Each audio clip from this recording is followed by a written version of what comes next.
ఈ ఆస్ట్రాలజర్లందరూ 2014 కంటే ముందు ఎక్కడున్నారో మరి నాకు అర్థం కాలేదు. వాస్తవం చెప్తున్నాను. కరెక్ట్. కరెక్ట్. ఎవరొకరు కూడా వస్తాను కూడా పెద్దగా డిస్కషన్‌లో అవును. మాట్లాడింది లేదు. 2009 కేసీఆర్ గారు తెలంగాణ సారథి తెలంగాణ రాష్ట్రాన్ని తెచ్చినటువంటి ఒక వ్యక్తి.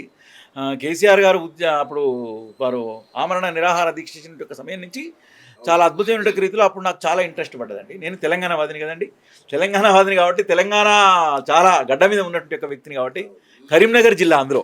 కాబట్టి తెలంగాణ రాష్ట్రం ఎందుకు రావాలి, ఎలా రావాలని మన పాండిత్యం మీద, మన జ్యోతిష్ శాస్త్రం మీద బాగా అవగాహన చేసి 1969 ప్రకారంగా అప్పుడు దాని యొక్క ప్రకారంగా తీసుకొని మనకు ఏ విధంగా వచ్చింది అనేటువంటి ఒక దాని మీద మనం బాగా రీసెర్చ్ చేసినాం జరిగిందండి. ఈ అమ్మవారి అనుభవంతో, అమ్మవారి యొక్క శక్తితోటి, మనం చెప్పిన విధానంతో, మనం చెప్పినట్టు ఒక వాక్కుతోటి కావచ్చు, అలానే చేసిన ఉద్యమంతో కావచ్చు, సఫలీకృతం మాత్రం అయిందండి. అలానే ఇంకొకటి ఏంటంటే విశిష్టతగా తెలంగాణ రాష్ట్రంలో వచ్చిన తర్వాత కూడా కేసీఆర్ గారు చాలా పెద్దవారండి. ఎందుకంటే తెలంగాణ రాష్ట్రానికి మరిచిపోలేనటువంటి ఒక వ్యక్తి. ఎందుకంటే వారితో నాకు సావాసం ఉన్నది కాబట్టి, ఆ పరిచయం ఉన్నది కాబట్టి నేను చెప్తున్నాను. కాబట్టి ఎందుకు యాగాలు కూడా చేయడం జరిగింది.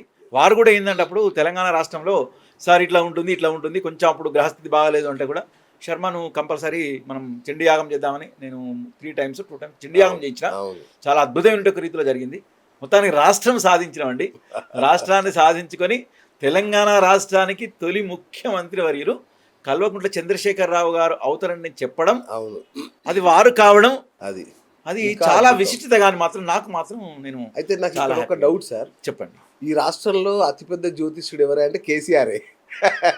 కేసీఆర్ గారికి తెలియంది అంటూ లేదండి.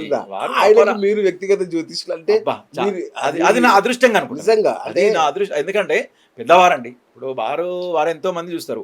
అన్నిటికంటే వారు మనకంటే చాలా పెద్దవారు, అన్ని విషయాలు తెలిసిన వారు, సబ్జెక్ట్ ఉన్నటువంటి వారి దగ్గర మన పాండిత్యం గురించి మనం చెప్పి మనకు అవకాశం ఇచ్చిందంటే, ఒక పెద్ద కార్యక్రమం చేయమని అవకాశం ఇచ్చినందుకు మనం చేసిందండి. ఇంకొకటి ఏంటంటే మీకు తెలుసు కదా, టీనీస్లో ఉన్నప్పుడు మనం పరిచయం.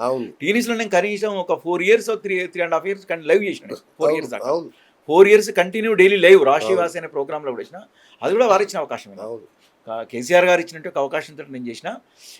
అతిపెద్ద జ్యోతిష్కుడు అని కాదు, వారి ముందట ఏ జ్యోతిష్కుడు పనిచేయడు. వాస్తవం చెప్పాలి. ఒక విశేషం చెప్పాలి, అప్పుడు మీరు ఎంతైతే చక్కగా ఆయనతో కలిసి ఉన్నారో, అవునండి, మీరు వెళ్ళిన తర్వాత ఇంతవరకు ఆయనతో ఉన్న జ్యోతిష్యులే లేదు. ఆయనను లేరు అంటే మళ్ళీ ఆయనతో సమీపంగా ఉన్న జ్యోతిష్యులే ఉంటారు కానీ సీక్రెసీగా. ఇప్పుడు అందరు లోపల ఉంటారు.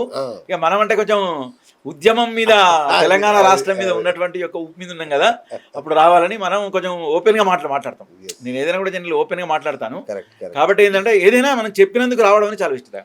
అంటే ఇప్పుడు ఇంకొకటి ఏంటంటే వ్యూవర్స్ కూడా అనిపిస్తుంది, దామోదర్ శర్మ గారు చెప్పిరానంటే, మనం చెప్పినటువంటిది ఇప్పుడు కాదండి. ఇప్పుడు V6 ఛానల్లో ఇప్పుడు యూట్యూబ్లో కొట్టినా వస్తుంటుంది. యూట్యూబ్లో మనం సెర్చ్ చేస్తే వస్తుంది. ఏంది 2014 ఫిబ్రవరిలో తెలంగాణ రాష్ట్రం రాబోతున్నది, బిల్ పాస్ అవుతుందని ఐస్టీగా నేను దానిలో చెప్పిన ఉన్నది, డిస్కషన్ ఉన్నది, డెబిట్ ఉన్నది, మీకు తెలిసినటువంటిది. అంటే అది అంతా ఏంది అంటే అమ్మవారి యొక్క దయ ఒకటి. అన్నిటికంటే మించింది ఒకటి నేను బాగా అప్రిషియేట్ ఎక్కడ చేసుకుంటా అంటే, వారిని అమ్మవారిని చాలా భక్తులండి, అమ్మవారి భక్తులండి వారు. కేసీఆర్ గారు అమ్మవారి భక్తులు, దైవచింతన గలవారు.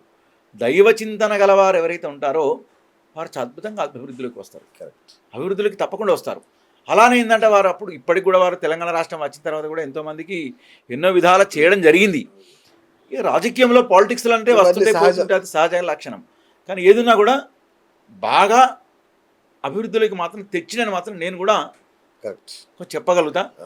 వారితో నాకు ఉన్నటువంటి ఒక అనుబంధంతో మాత్రం నేను చెప్పగలుగుతాను. అయ్యో, అది మీ ఇద్దరు మామూలు జోడీ. చాలా అమ్మవారి దయ అండి. అంత పెద్ద పరిచయంతో మనకు పరిచయం ఉండే చాలా సంతోషంగా నేను భావిస్తానండి. సో తెలంగాణ ఎలా తేవాలి అనే టైంలో మీరు ఉన్నారు. అవునండి, రైట్. అవునండి. ఆ తర్వాత 10 ఏళ్ళు మీరు మాయమైపోయారు. మాయమంటే ఇప్పుడు అయ్యో తెలంగాణ అనే స్థితిలో మళ్ళీ వచ్చారు. అయ్యో అట్లాని కాదని, అంటే 10 సంవత్సరాలు అంటే ఏమైందంటే వాళ్ళు సీఎం కదండి. ఇప్పుడు సీఎం కాక ముందున్నటువంటి యొక్క ర్యాపో వేరు ఉంటుంది, సీఎం గారు అయినాక వేరే ఉంటుంది. మధ్యలో కలిసేది, ఎక్కడైనా స్టేజీల మీద కానీ ఎక్కడైనా కలిసినప్పుడు మాట్లాడేది. దామోదర్ బాగున్నావు అని కూడా అడిగేది, అదేం లేదు. బట్ ఇక వారు ఉంటారు కదండి. ఇంకొకటి ఏంటంటే బెల్లం ఉన్న చోట ఈగలు అంటే, ఈగలు ఉన్న చోట బెల్లమా, బెల్లం ఉన్న చోట ఈగలు ముసురుతాయి అంటే చూడండి. అంటే ఇవి సామెత అది అంతే. శాస్త్రం కాదు, సామెత అది. నిజం. అలాంటివి ఏంటంటే అప్పుడు సీఎం అయిన తర్వాత ఏంటంటే లోపల ఉన్నట్టు వాళ్ళందరూ కూడా వస్తారు కదండి, బయటకు వస్తారు కదా. అవును. పీఠాల వాళ్ళు వస్తారు, సిద్ధాంతులు వస్తారు, వాళ్ళు వస్తారు, వీళ్ళు వస్తారు, అందరూ వస్తారు. వచ్చినాక వారి దగ్గర దాకా మనం పోవడం కూడా అప్పుడు కష్టమైన కష్టం పరిస్థితి అవుతుంది. వస్తుంది. నిజమే, నిజమే. ఇంకొకటి ఏంటంటే వారి దగ్గరికి పోవాలంటే కూడా కింద అనుచరులు ఉంటారు కదా, అవును. కింద అనుచరులతోటి కూడా కొంచెం ప్రాబ్లం ఉంటుంది. అవును. నేనే కాదండి, ఇంకొకటి మీరు బాగా ఇది మీరు నోట్ చేసుకోండి. తెలంగాణ రాష్ట్రం వచ్చిన తర్వాత, రాష్ట్రం రాకముందు తేడా ఏంది అంటే, రాష్ట్రం వచ్చిన తర్వాత రాష్ట్రం రాకముందు నుండి వాళ్ళందరూ కొంతమంది మాయమైపోయారు. అవును. ఎందుకు మాయమైపోయింది అంటారు దానికి అంటే, కింద ఉన్న అనుచరులు ఉంటారు కదా, ఓకే, ఓకే. కింద ఉన్న అనుచరులు వారికి పరిచయం. ఇప్పుడు మీరున్నారు శ్రీనివాస్ గారు, అవును, ఇప్పుడు నేను రావాలి మీ దగ్గరికి, అవును, రావాలంటే నా అక్కడ వాళ్ళు చెప్పాలి కదా, అవును, కింద వాళ్ళు చెప్పి శ్రీనివాస్ గారు లోపల రండి అని. ఇప్పుడు ఇంతకుముందు మనం తీసుకొచ్చి లోపలికి. అవును. అలానే ఉద్యమం కంటే ముందు అట్లా ఉండే. ఉద్యమం తర్వాత ఏమైంది అంటే, ఈ తెలంగాణ రాష్ట్రం వచ్చిన తర్వాత ఏంటంటే, అన్నీ అప్పుడు పెద్దవారు వారు పట్టించుకోరు కదా, కింద ఉన్న అనుచరులు, కింద ఉన్న అనుచరులతోటి అది కొంచెం ప్రాబ్లమేటిక్. అది అంతే కదా సార్. చాలా మంది కూడా ఎంతోమంది చాలా కష్టాలు పడ్డారు. ఇప్పుడు నేను లోపల ఉన్నా లేరు అని చెప్తే మీరు వెనక్కి సేమ్ వెళ్ళిపోతారు. అలానే జరిగిందండి, చాలా మందికి అలానే జరిగింది. అక్కడ కొంతమంది వ్యక్తులు ఉన్నారు, నిజంగా చెప్పాలంటే ఆ వ్యక్తులు కరెక్ట్ ఉంటే మొన్న కూడా తెలంగాణలో సీఎం అవుతుండే. అవునా? ఆ 200% వ్యక్తుల వల్ల అంత ప్రాబ్లమా? ప్రాబ్లం అంటే చాలా ప్రాబ్లం అది. కొంతమంది వ్యక్తులున్నారు, కొంతమంది ఆ వ్యక్తులతోటి చాలా ప్రాబ్లం ఉంటుంది. కేసీఆర్ గారు తెలియదు ఆ విషయం. తెలుసని మనం ఎట్లా చెప్పొస్తుంది, తెలుసా తెలియదా అని మనం చెప్పలేము. రైట్. కానీ ప్రాబ్లం మాత్రం ఉన్నది.